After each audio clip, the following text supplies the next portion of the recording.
И шо? Ве поздравувам сите вас кои што сакате да научите нешто ново, кои што се радознани, кои што трагате по некоја си вистина. Мал увод, дискутираме за лактозата. Односно ќе пробам на најпрост начин да не филозофираме, тоест ќе филозофираме, меѓутоа да не навлегуваме во некои хемиски структури па да ве замарам со глупости, атоми, молекули. Хемијата не ми е баш најака страна, па не би можел толку многу да ви ја доловам, нели? Меѓутоа сакаме на еден прост начин да ви кажам што е тоа лактоза, каде се содржи и што е тоа нетолерантност простете молиме, на лактоза. И како тоа би можело да се избегне, дали би имало некој лек, дали нема лек и така натаму и така натаму. Па пред да започнем со самата тематика, ја би ве замолил да ми бапнете еден subscribe и едете на Јаким Јосифовски на Инстаграм, па ја се надевам дека ќе научите нешто ново од денешното видео. Имено, не би можеле ние да дискутираме за лактоза или за нетолерантност на самата лактоза, доколку не знаеме што е лактоза. Ја верувам дека вие би се согласили со мене како би дискутирале за нешто за кое што немаме поим воопшто што е. Најкратко, лактозата е еден прост шекер. Вие кажете, Јакиме, зошто е прост шекер? Од проста причина што е составен од две молекули, односно од молекула на глукоза и молекула на галактоза. Сега, за галактоза не верувам дека сте слушале, меѓутоа за глукоза верувам дека сте слушале, од проста причина што нели сите шекери кои што ние ги конзумираме се разложуваат до глукоза, па се или се складираат доколку имаме повеќе или се употребува за производство на енергија.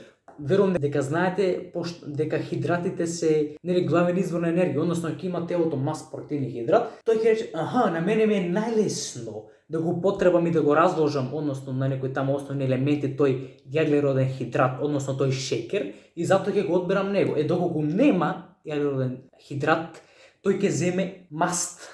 Маст, баб го искористува маст. И затоа нели така се топат масти, а доколку нема ни масти ни оваква, тоаш веќе доаѓа до некоја мускулна нели атрофија, односно се зема од тој протеин, од тој бицепс, за да нели дојде до некоја енергија. Меѓутоа да не ја должиме многу, лактозата е шекер како што напоменав, составен од една молекула на галактоза и една молекула на глукоза. Сега, што е тоа нетолерантност на глукоза? Видите, нашиот организам како што напоменав, може да ја земе што да искористи енергијата само од глукозата, односно мора јаглеродниот хидрат да се разложи до глукоза за да нашиот организам би можел да ја употреби за енергија. Ме сваќате? Лактозата како молекула не може организмот да ја абсорбира. Мора прво да ја разложи до една молекула на галактоза и една молекула на глукоза за да би можел да извлече од неја енергија. Што се случува сега тука? Некои луѓе или воопшто не синтетизираат или синтетизираат многу малку лактаза. Што е лактаза? Лактаза е ензим кој што се секретира во некои делови од тенкото од црево.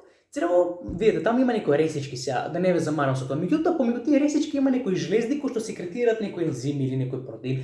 Фактички ензимот е на некој начин, меѓутоа да не навлегуваме во таа тематика. И сега некои луѓе не се способни, мислам не дека не се способни, дека се нешто поглупи или понеинтелигентни. Едноставно нивниот организам не може да синтетизира или воопшто не може да синтетизира лактаза, односно ензим кој што би помогнал да се разгради лактозата, или многу малку, или воопшто не можат, нели не се во можност да секретираат ензим. Сега, што се случува?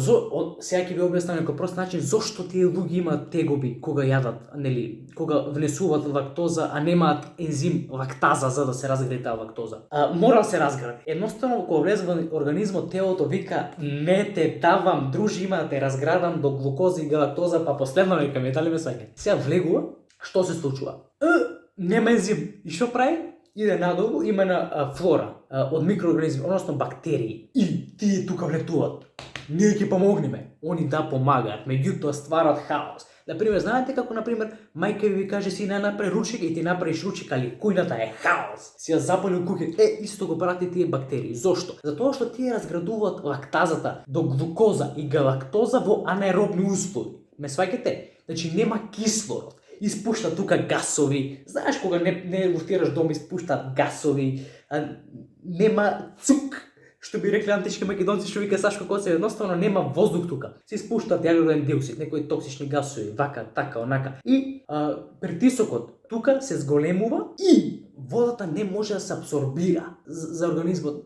Водата се абсорбира, тоа верувам дека го знаете. Ама тука водата не може да се абсорбира и доаѓа до диареја. Испуштање на гасови, болки, мачнини, подуеност. И затоа тие луѓе избегнуваат да конзумираат лактоза. Затоа што тие бактерии кои што ја разградуваат, ме сваќате, кои што ја разградуваат лактозата до незините основни делови, прават хаос и тука едноставно после јадењето односно после внесувањето на лактоза не се чувствуваат баш најпријатно тие луѓе. Меѓутоа, ние живееме во 21 век и имаме доста паметни, интелигентни фармацевти, хемичари, нутриционисти и така натаму и така натаму. И во последните неколку децении тие дошли да видат, дај ние ќе направиме нешто да биде профитабилно, нели? Со што и тие луѓе кои што не можат да внесуваат лактоза, да можат да конзумираат тие млечни производи. Ни требаат тие луѓе, ме сваќате? И дошле до идеја, ние да го искористиме тој ензим лактаза, значи да го произведеме синтетички, ќе го уфрлиме во самото млеко. Сега тој процес да не ви го објаснам, меѓутоа што прават тие? Просто кажано, убацуваат ензим лактаза во самото млеко. Тој ензим лактаза го разградува млекото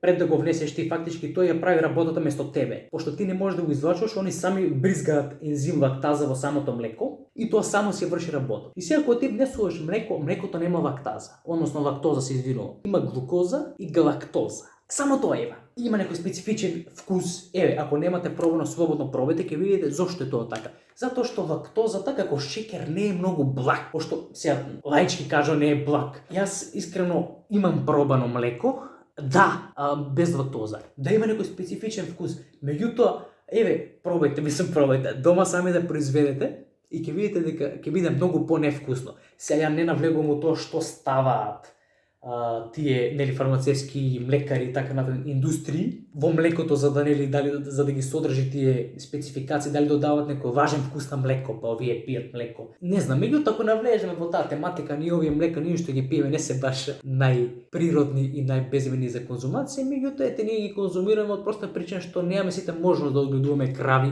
или не сакаме да одгледуваме крави. Па пази, кравите мирисаат. И па мирисат, ама дека пиеш млеко таму синтетичко произведено.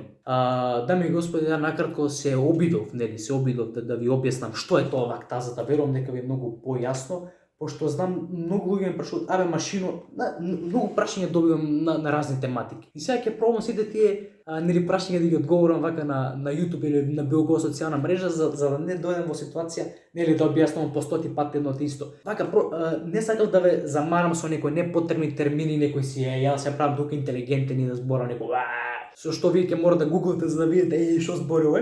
Најпросто, најлаички пробам да ви објаснам. Значи тоа е само еден шекер кој што треба да се разгради, организмот не може да го абсорбира како што е и затоа настанувате интестинални проблеми. Јас се надам дека вие сте во едно добро расположение, се надам дека научивте нешто ново, се надам дека ќе фатите некоја дама и ќе објасните што е лактаза и веќе никаде не скочите. Замисли на прв ден ти идеш и че ти знаеш што е лактаза, тоа не би било баш најсофистицирано. Меѓутоа, ставете ми subscribe, што друго да ви кажам, заследете ме на Instagram и се гледаме во некое следно видео.